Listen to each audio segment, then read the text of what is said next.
नमस्कार दोस्तों, पॉजिटिव खबर में आपका स्वागत है। मैं हूं संतोष पाठक। चुनाव आयोग ने देश के उपराष्ट्रपति के चुनाव की तारीखों का ऐलान कर दिया है और इसी के साथ एक बार फिर से वही सवाल हवा में तैरने लग गया है कि कौन होगा देश का अगला उपराष्ट्रपति। जगदीप धनखड़ का उत्तराधिकारी कौन होगा? भारतीय जनता पार्टी इस बार उपराष्ट्रपति चुनाव के लिए अपना उम्मीदवार किस नेता को चुनेगी और क्या विपक्षी गठबंधन संयुक्त रूप से कोई ठोस उम्मीदवार दे पाएंगे, या इसको यूं भी कहा जा सकता है कि कोई ऐसा उम्मीदवार दे पाएंगे भारतीय जनता पार्टी के उम्मीदवार के सामने जो भारतीय जनता पार्टी के उम्मीदवार को, एनडीए गठबंधन के उम्मीदवार को कड़ी टक्कर दे सके। कौन बनेगा देश का अगला उपराष्ट्रपति? इन सवाल का जवाब ढूंढने की हम कोशिश करेंगे अपनी स्टोरी के दूसरे हिस्से में। पहले चुनाव आयोग ने जो घोषणा की है, चुनाव आयोग के द्वारा घोषित की गई उपराष्ट्रपति चुनाव की तारीखों और उनके पूरे कार्यक्रम के बारे में थोड़ा सा मैं आपको बता देता हूं। उपराष्ट्रपति का चुनाव के जो नामांकन की आखिरी तारीख होगी, अभी आप लोगों को पता है कि संसद का मानसून सत्र चल रहा है और संसद का मानसून सत्र जो कि 21 जुलाई से शुरू हुआ था, उसके 21 अगस्त तक चलने की संभावना है अगर तय कार्यक्रम के अनुसार वो चलता है तो चुनाव आयोग ने उपराष्ट्रपति के चुनाव के लिए जो पर्चा भरने की, जो नामांकन भरने की जो आखिरी तारीख है वो 21 अगस्त रखी है। और अगर एक से ज्यादा उम्मीदवार अपना नामांकन भर देते हैं, यानी एक से ज्यादा उम्मीदवार वैध नामांकन भरते हैं, तो उसके बाद जो चुनाव की तारीख रखी गई है वो 9 सितंबर रखी गई है। 9 सितंबर को देश के अगले उपराष्ट्रपति के लिए चुनाव होगा, जिसमें राज्यसभा और लोकसभा के सभी सांसद वोट दे सकेंगे और उसी दिन यानी 9 सितंबर को ही चुनावी नतीजे का ऐलान भी कर दिया जाएगा। जरा मैं विस्तार से अब चुनाव आयोग ने जिस तारीख की घोषणा की है वो मैं आपको बता देता हूं कि इसका जो नोटिफिकेशन जारी किया जाएगा, यानी उपराष्ट्रपति के चुनाव की जो अधिसूचना जारी की जाएगी वो 7 अगस्त को जारी की जाएगी। यानी 7 अगस्त से उम्मीदवार जो हैं उपराष्ट्रपति चुनाव के लिए अपना नामांकन भर पाएंगे। और जैसा कि मैंने आखिरी तारीख बताया, यानी नामांकन की जो आखिरी तारीख है वो 21 अगस्त है और उसके बाद उनकी नामांकन की जांच पड़ताल करने की जो तारीख है, यानी 21 अगस्त तक नामांकन होगा, उसके बाद 23 अगस्त तक, उसके बाद 22 अगस्त तक, माफ कीजिएगा, 22 अगस्त तक उन नामांकन पत्रों की जांच की जाएगी। उनके साथ जो न्यूनतम क्वालिफिकेशन जिसको कहा जाता है, मापदंड जो कहा जाता है वो है या नहीं, और नामांकन वापस लेने की, अगर कोई उम्मीदवार नामांकन भर देता है और उसको लगता है कि नहीं वो चुनाव नहीं लड़ना चाहता, तो नामांकन वापस लेने की जो आखिरी तारीख है वो 25 अगस्त रखी गई है। और जैसा कि मैंने आपको पहले बताया कि अगर एक से ज्यादा उम्मीदवारों ने पर्चा भरा तो 9 सितंबर को उपराष्ट्रपति के लिए चुनाव करवाए जा सकते हैं और 9 सितंबर को ही अगर चुनाव होते हैं तो चुनावी नतीजों की घोषणा कर दी जाएगी। उपराष्ट्रपति का चुनाव कैसे होता है ये भी आपके लिए जानना बहुत दिलचस्प होगा।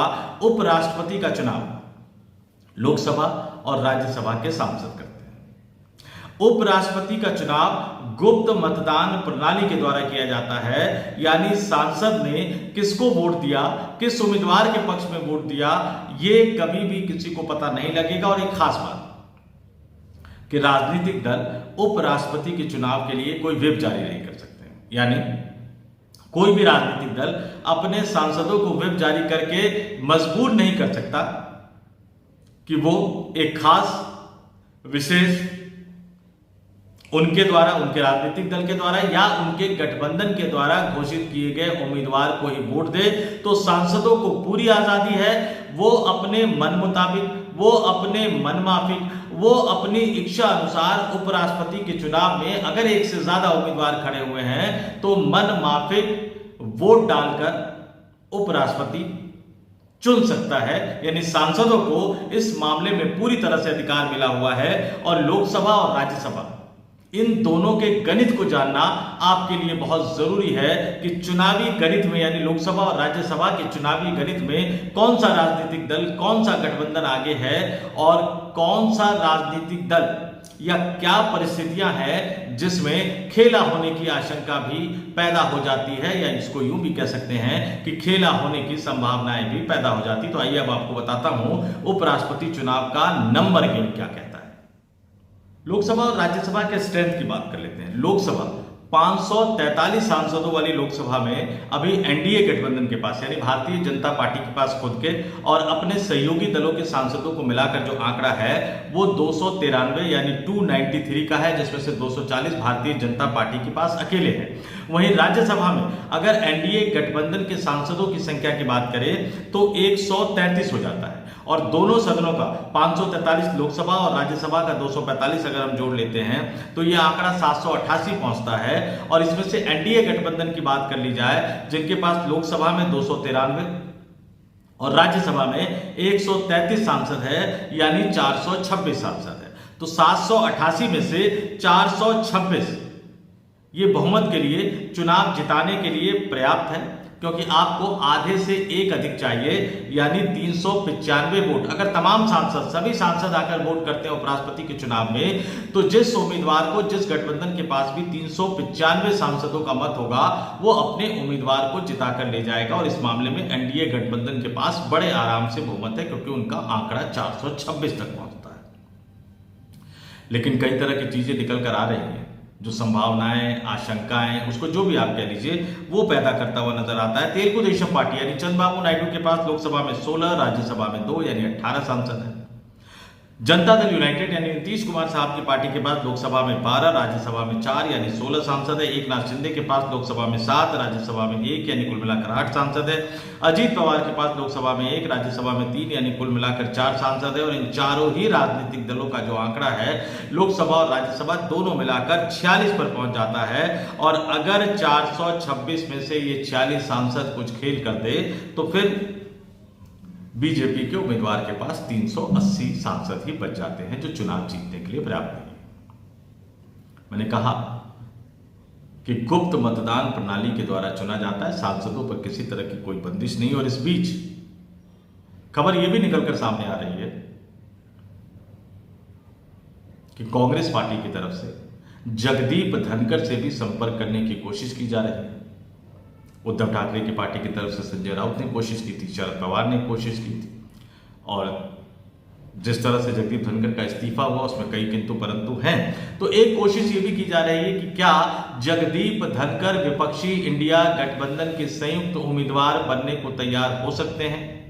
फिलहाल इसकी संभावना बहुत कम नजर आ रही है, लेकिन अगर वो संयुक्त उम्मीदवार बनने को तैयार हो जाएंगे तो फिर भारतीय जनता पार्टी को दिक्कतों का सामना करना पड़ सकता है। और यहां एक दिलचस्प बात यह भी है, चुनाव जिताने की रणनीति बनाने से पहले भारतीय जनता पार्टी के आला कमान को उम्मीदवार के चयन के लिए भी मशक्कत करनी पड़ेगी। जगदीप धनखड़ भारतीय जनता पार्टी की विचारधारा से जुड़े नहीं थे, लेकिन भारतीय जनता पार्टी ने एक के बाद एक पद देती गई। पश्चिम बंगाल में राज्यपाल बना दिया, फिर देश का उपराष्ट्रपति बना दिया। अब भारतीय जनता पार्टी और राष्ट्रीय स्वयंसेवक संघ के अंदर ये कहा जा रहा है कि जो विचारधारा के प्रति समर्पित नेता है, जो प्योरली पूरी तरह से विचारधारा के प्रति समर्पित नेता हो, उन्हें ही पार्टी को उपराष्ट्रपति का उम्मीदवार बनाना चाहिए। तो पहले भारतीय जनता पार्टी के आला कमान को, देश के प्रधानमंत्री नरेंद्र मोदी और अमित शाह को संगठन के अंदर और राष्ट्रीय स्वयंसेवक संघ से विचार विमर्श करना पड़ेगा उपराष्ट्रपति के उम्मीदवार को चुनने के लिए, तय करने के लिए। उसके बाद एनडीए गठबंधन की सहमति लेनी होगी और पर्चा भरने के बाद इस बात को सुनिश्चित करना होगा कि एनडीए गठबंधन में शामिल तमाम राजनीतिक दलों के सांसद बिना कोई किंतु परंतु किए भारतीय जनता पार्टी प्लस उनके सहयोगी यानी एनडीए गठबंधन के संयुक्त उम्मीदवार को वोट करे। भारतीय जनता पार्टी निश्चित तौर पर एक सर्वसम्मति बनाने की कोशिश करेगी ताकि एक ही उम्मीदवार जो है पर्चा भरे। विपक्षी राजनीतिक दलों की तरफ से कोई उम्मीदवार खड़ा ना हो, लेकिन विपक्षी राजनीतिक दल इस बार उम्मीदवार खड़ा करने के मिशन में जुटे हुए, जैसा कि मैंने आपको बताया कि जगदीप धनखड़ पर दांव लगाने के बारे में भी वो सोच रहे हैं। अब पॉजिटिव खबर की इस स्टोरी के इस हिस्से में मैं आपको यह भी बता दूं कि उपराष्ट्रपति के चुनाव में कौन कौन से नाम आगे चल रहे हैं, यानी कौन सा व्यक्ति देश के उपराष्ट्रपति बनने की रेस में सबसे आगे चल रहा है। कई सारे नाम निकलकर सामने आ रहे हैं। सबसे पहला जो प्रेशर भारतीय जनता पार्टी पर या बीजेपी के आला कमान पर, देश के प्रधानमंत्री नरेंद्र मोदी और अमित शाह पर इस बात का होगा कि इस बार वो किसी दूसरी विचारधारा से जुड़े व्यक्ति को देश के दूसरे सर्वोच्च संवैधानिक पद पर न बिठाए। जगदीप धनखड़ भाजपा ही नहीं थे, आरएसएस से जुड़े नहीं थे, संघ की विचारधारा से जुड़े नहीं थे।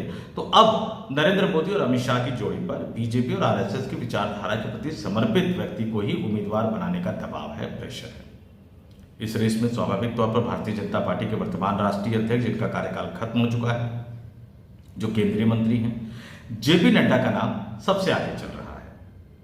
और सूत्र हमें भी यही बता रहे हैं कि जेपी नड्डा भारतीय जनता पार्टी की तरफ से, एनडीए गठबंधन की तरफ से उपराष्ट्रपति पद के अगले उम्मीदवार हो सकते हैं। कई लोग राजनाथ सिंह का भी नाम ले रहे हैं, लेकिन राजनाथ सिंह के नाम पर कई तरह के किंतु परंतु हैं। और क्या खुद राजनाथ सिंह अभी सक्रिय राजनीति से अलग होने को तैयार होंगे? बिहार विधानसभा चुनाव के मद्देनजर कई नामों की चर्चा चल रही है। बिहार के मुख्यमंत्री नीतीश कुमार के बारे में भी कहा जा रहा है, लेकिन मेरे सूत्र बता रहे हैं कि नीतीश कुमार कतई इस देश के उपराष्ट्रपति के उम्मीदवार नहीं बनने जा रहे हैं। बिहार के उपराज्यपाल आरिफ मोहम्मद खान साहब की बात भी कही जा रही है, लेकिन भारतीय जनता पार्टी उन्हें उपराष्ट्रपति का उम्मीदवार नहीं बनाने जा रही है।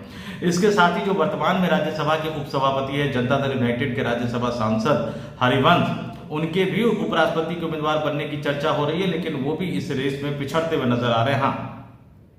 बिहार विधानसभा चुनाव के मद्देनजर अगर भारतीय जनता पार्टी को किसी व्यक्ति को देश का उपराष्ट्रपति का उम्मीदवार चुनना होगा, तो वो बिहार में जननायक की उपाधि से पुकारे जाने वाले और 2024 के लोकसभा चुनाव से पहले केंद्र की नरेंद्र मोदी सरकार द्वारा भारत रत्न से सम्मानित किए जाने वाले बिहार के मुख्यमंत्री रह चुके स्वर्गीय कर्पूरी ठाकुर के बेटे रामनाथ ठाकुर को उपराष्ट्रपति का उम्मीदवार बना सकती है, जो जनता दल यूनाइटेड के कोटे से वर्तमान में केंद्र की नरेंद्र मोदी की सरकार में राज्य मंत्री है और कृषि एवं किसान कल्याण मंत्रालय का जिम्मा संभाल रहे हैं राज्य मंत्री के तौर पर, यानी शिवराज सिंह चौहान के अंदर वो काम कर रहे हैं। तो रामनाथ ठाकुर का नाम आगे निकल सकता है। तो दो नाम फिलहाल सामने नजर आ रहे हैं कि भारतीय जनता पार्टी और आरएसएस के हिसाब से देखा जाए तो जेपी नड्डा सबसे आगे है उपराष्ट्रपति बनने की रेस में। और अगर बिहार विधानसभा चुनाव और एनडीए के साथी दलों, मैंने बताया आपको कि एनडीए गठबंधन जो है उसमें शामिल सहयोगी दल कितना महत्वपूर्ण है उपराष्ट्रपति का चुनाव जीतने के लिए, अगर उनको साधने के बारे में सोचा जाएगा, बिहार के विधानसभा चुनाव के बारे में सोचा जाएगा, तो बिहार में सामाजिक न्याय के पुरोधा माने जाने वाले स्वर्गीय कर्पूरी ठाकुर के बेटे रामनाथ ठाकुर को उपराष्ट्रपति का उम्मीदवार बनाया जा सकता है। लेकिन ऐसी सूरत में उपसभापति हरिवंश साहब को अपना पद छोड़ना होगा, क्योंकि राज्यसभा के सभापति यानी उपराष्ट्रपति और उपसभापति दोनों ही पद एक ही राजनीतिक दल यानी जनता दल यूनाइटेड को नहीं दिए जा सकते। मैं फिर से अपनी बात दोहराता हूं कि मेरे सोच से बता रहे हैं कि जेपी नड्डा इस रेस में सबसे आगे चल रहे हैं, लेकिन नरेंद्र मोदी और अमित शाह चौंकाने के लिए बहुत ज्यादा मशहूर है। तो देखना होगा, इंतजार करना होगा कि वो अपने पिटारे से कौन सा चौंकाने वाला नाम निकाल कर सामने लाते हैं। तो इस वीडियो में इतना ही। जाते जाते फिर आपसे अपील करूंगा कि पॉजिटिव खबर को सब्सक्राइब जरूर कीजिए, हमारे वीडियो देखिए, वीडियो पसंद आए तो लाइक कीजिए, शेयर कीजिए, ज्यादा से ज्यादा लोगों तक पहुंचाइए, कमेंट जरूर किया कीजिए। आज की स्टोरी में भी कमेंट कीजिएगा कि भारतीय जनता पार्टी आपके हिसाब से उपराष्ट्रपति का उम्मीदवार किसको बना सकती है या किसको बनाना चाहिए। क्या इंडिया गठबंधन जगदीप धनखड़ पर दांव लगाने को तैयार है या इंडिया गठबंधन किसी और व्यक्ति को उपराष्ट्रपति चुनाव में एक संयुक्त उम्मीदवार के तौर पर प्रोजेक्ट करेगा, खड़ा करेगा, और कौन जीतेगा उपराष्ट्रपति का चुनाव, कौन बनेगा उपराष्ट्रपति, इसको लेकर आपकी जो भी ओपिनियन है उस ओपिनियन से कमेंट बॉक्स में कमेंट करके हमें जरूर अवगत कराइएगा। तो इस वीडियो में इतना ही। मुझे यानी संतोष पाठक को दीजिए इजाजत। जाते जाते फिर आपसे अपील, आग्रह, पॉजिटिव खबर को सब्सक्राइब जरूर कीजिएगा। नमस्कार। इस चैनल को तुरंत सब्सक्राइब करें और सबसे पहले वीडियो पाने के लिए घंटी भी बजाएं।